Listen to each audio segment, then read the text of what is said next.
Hello friends, welcome back to your own channel spot psychology. और आज का हमारा जो टॉपिक है वो है कन्वर्जेंट वर्सेस डाइवर्जेंट थिंकिंग। यानी आज की इस वीडियो में हम जो कन्वर्जेंट और डाइवर्जेंट थिंकिंग के बारे में बात करेंगे। So without any time wasting, let's start it.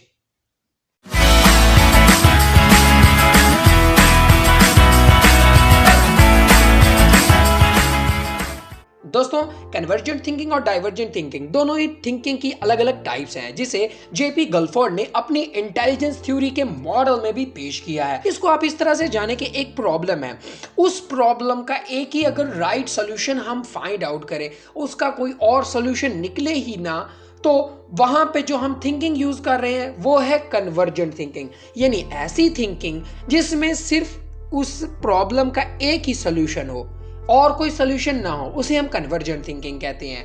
और डाइवर्जेंट थिंकिंग की अगर बात करें, अगर एक प्रॉब्लम है और हम अपने के बेसिस के मुताबिक उसके मल्टीपल आंसर निकालें, यानी ऐसी प्रॉब्लम जिसमें हम उस प्रॉब्लम के मल्टीपल सॉल्यूशंस निकालें, तो वहां पे जो हम थिंकिंग यूज कर रहे होते हैं वो डाइवर्जेंट थिंकिंग होती है। अगर हम इसका क्लियर एक डेफिनेशन की बात करें तो कन्वर्जेंट थिंकिंग की डेफिनेशन ये आएगी: convergent thinking is a type of thinking that involves finding the most effective answer to a problem।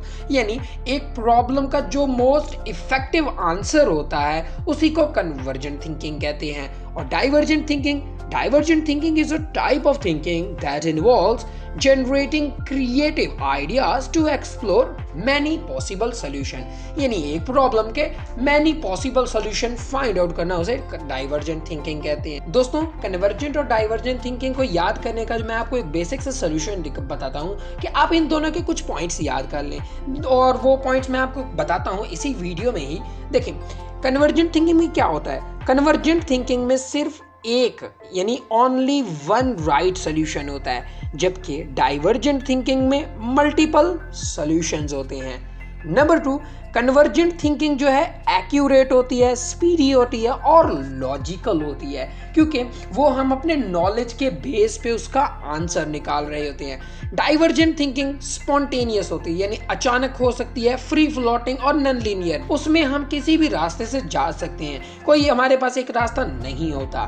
Number 3, convergent thinking में जो है बहुत ही कम टाइम लगता है, जबकि डाइवर्जेंट थिंकिंग थोड़ा सा टाइम ले जाती है, क्योंकि उसमें हम थोड़ा सा ज्यादा सोचते हैं। नंबर 4, कन्वर्जेंट थिंकिंग में जो है हम डिडक्टिव प्रोसेसिंग यूज करते हैं, यानी डिडक्टिव रीजनिंग को यूज करते हैं, जबकि डाइवर्जेंट थिंकिंग में हम इंडक्टिव रीजनिंग को यूज करते हैं।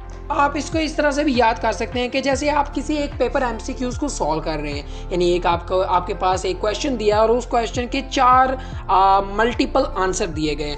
अब उन चारों में से अगर आप फाइंड आउट करें कि एक आंसर जो है राइट हो, बाकी तकरीबन तीनों रॉन्ग हो, और आप उस राइट को फाइंड आउट करो, और यानी आप जो भी उसका सोल्यूशन फाइंड आउट करो, या तो वो सोल्यूशन राइट होगा या तो वो सोल्यूशन रॉन्ग होगा। वहां पे जो थिंकिंग यूज होती है वो कन्वर्जेंट थिंकिंग है। डाइवर्जेंट थिंकिंग में आपको लग रहा है कि वो चारों ही आंसर राइट हैं, तो वहां पे जो आप थिंकिंग यूज कर रहे हो वो डाइवर्जेंट थिंकिंग होती है। सो आई होप आज का टॉपिक भी आपको अच्छे से क्लियर हो गया होगा।